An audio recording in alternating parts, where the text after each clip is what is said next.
唐伯虎於明憲宗成化6年庚寅年壬月壬日壬時出世，故名唐寅。因人屬虎，故又名唐伯虎。唐人聰明絕頂，號稱詩畫雙絕，位列江南4大才子之首，為當時男女老少所崇拜嘅偶像。而最為人津津樂道嘅，乃係相傳佢擁有8位天姿國色、溫柔賢淑嘅嬌妻，仿如神仙美眷，羨煞旁人啊！舉手，要唔好百幾人喺身度啊！攞住嚟頂住先啦！有冇搞錯啊？你咁少，磅水啦！你咩水貨？玩啊！洗牌啦！死慘啦！波波你贏㗎，7天啊！之所以話你啲懵啊，呢啲叫做旺啊嘛！雞翼打落嚟啊！幾位娘子有雞翼食啦？起埋骨先翻嚟啊！咁耐，擺定未？快啲啊！唉，得啦，吹兩條咩？我幅百花爭艷圖。哎呀，喂，家陣只係剪台啫喎，唔使炸型啊！你家陣未死啊嘛？得唔係話個第福咯？但係咪講咁多啦，猜翻版先。財三七仔人4塊半，有左手啦，真係猜我哋玩牌啊！日啲生失啊，真係。喂！哎呀，做咩啫？我本詩集啊！咦，你睇下，張死人台成日鴨公，剪咗一本都唔夠啊！幫我攞多2本嚟用。後門4有殺，朱門6殺，手3贏。我幅百鳥朝皇圖，因何故冇咗隻雀頭㗎？做咩咁嘈嘈啫？人哋唔見咗隻一索，咪剪咗隻雀頭嚟頂住檔先咯，大驚小怪。你哋娘親，你做咩啊？媽！哎呀，奶奶吊頸啦！你快啲過去睇下佢啦，開埋副牌先，上天至尊通殺啊！娘親，你傻咗咩？娘親冇用啦，同你娶足8個老婆嚟服侍你都唔滿足，終日愁眉苦面。哎呀，我死咗佢好過啦！娘親啊，你何必咁講？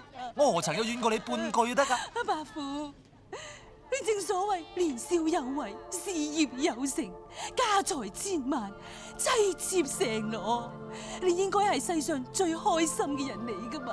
我冇話過我唔開心噃。咁點解你成日黑口黑面？係咪嫌啲家嫂配你美啊？娘親你唔明，千金易得，知己難求。我同幾位娘子雖有夫妻之名，只可惜同床異夢。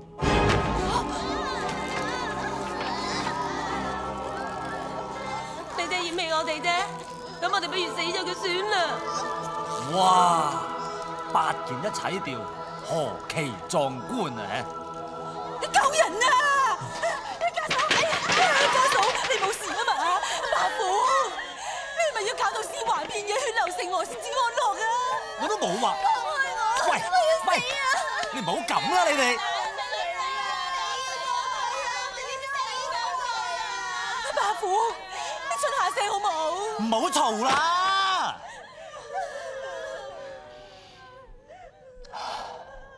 係我錯，幾位娘子賢良淑德，持家有道，知書識禮，係我唔識欣賞，我對大家唔住，請大家原諒我。你明白就最好啦，相公，笑翻下咯，笑下啦嘛。我要笑得開心啲㗎，係咯，笑多啲。咦，你睇個衰樣，笑得好夾硬喎，不如氣唔順啦，笑勁啲啊！係啊！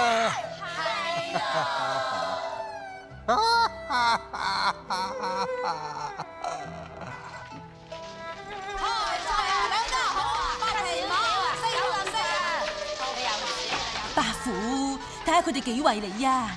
以後你就唔好辜負幾位家嫂對你嘅一片苦心啦。夫人啊，寧王派人嚟要見少爺。寧王，寧王而家正圖謀造反，佢派人嚟，唔通想招攬你？點都好啦，你求其同我打發佢走算。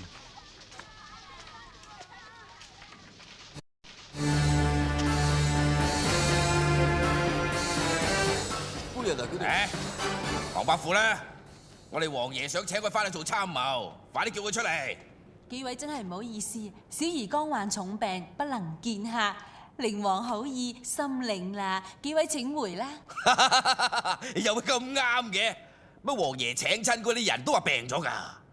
不過王爺早料有此一着，叫我哋帶埋御醫嚟，等我哋同唐伯虎醫病。夫人，唐伯虎，你又話佢病咗嘅？佢係病得好犀利㗎。病得咁犀利啊，又會有咁好嘅胃口食雞翼嘅？係咯，點解啊？好簡單啫，因為燒雞翼我中意食，但係你老母講你頭塊釘。越係塊釘，之所以越要整多隻。如果而家唔食，以後冇機會再食。你真係做塊釘，我真係就塊釘。如果而家唔食，以後冇機會再食。病到好似唐解元咁好面色都好少有喎。御醫幫唐解元把脈，睇下佢有幾嚴重。唐解元嘅脈象四平八穩，好正常啊，冇咩問題啊。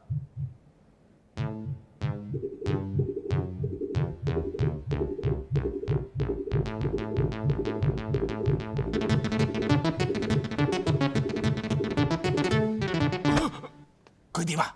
入唔得夠啊？試下啦。